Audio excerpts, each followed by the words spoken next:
ધોળકા ખાતે Mohammadi school road રાધનપુરી વાડ રાણી રૂડી મંદિર વસાહત હરિઓમનગરમાં વરસાદી પાણી ભરાતા લોકોને હાલાકી વેઠવી પડી।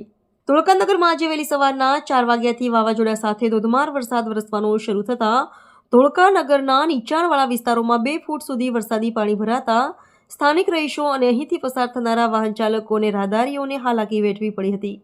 ખાસ કરીને વેજલપુર ગોલવાડથી મોહમ્મદી સ્કૂલવાલા મેઇન રોડ ઉપર રાધનપુરી વાડ મઘિયા વિસ્તારમાં આવેલી હરિઓમનગર સોસાયટી વિભાગ 1 અને વિભાગ 2 માં તથા રનોડા રોડ ઉપર આવેલી શ્રી રાણી રૂઠી માતાના મંદિર પાસે આવેલી વસાહતમાં વરસાદી પાણી ભરાતા લોકોને મુશ્કેલી પડી હતી। જોકે ત્યારબાદ ધોળકા નગરપાલિકા દ્વારા વરસાદી પાણીનો નિકાલ કરવા કામગીરી શરૂ કરાઈ હતી। દર ચોમાસામાં ભરાતા વરસાદી પાણીનો કાયમી નિકાલ નગરપાલિકા દ્વારા કરવામાં આવે તેવી લોકમાંગ ઉઠી છે। ધોળકા મોહમ્મદી સ્કૂલ ટાવર બજાર રોડ મેઇન રોડ અહીંયા થોડા વરસાદની અંદર પાણી ભરાઈ જતું હોવાથી આનો કાયમી નિકાલ કરવા નમ્ર અપીલ છે નગરપાલિકાને। હરિઓમનગર વિભાગ 1 અને 2 માં દર વર્ષે ચોમાસામાં પાણી ભરાઈ જાય છે।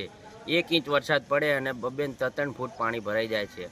દર વર્ષે આપણે નગરપાલિકામાં જઈને કહીએ છીએ પણ આનો પ્રશ્ન કોઈ સોલ્વ કરતું નથી અને અહીંયા જેટલા રહીશો રહે છે મકાન માલિકો એમને બધાને તકલીફ પડે છે।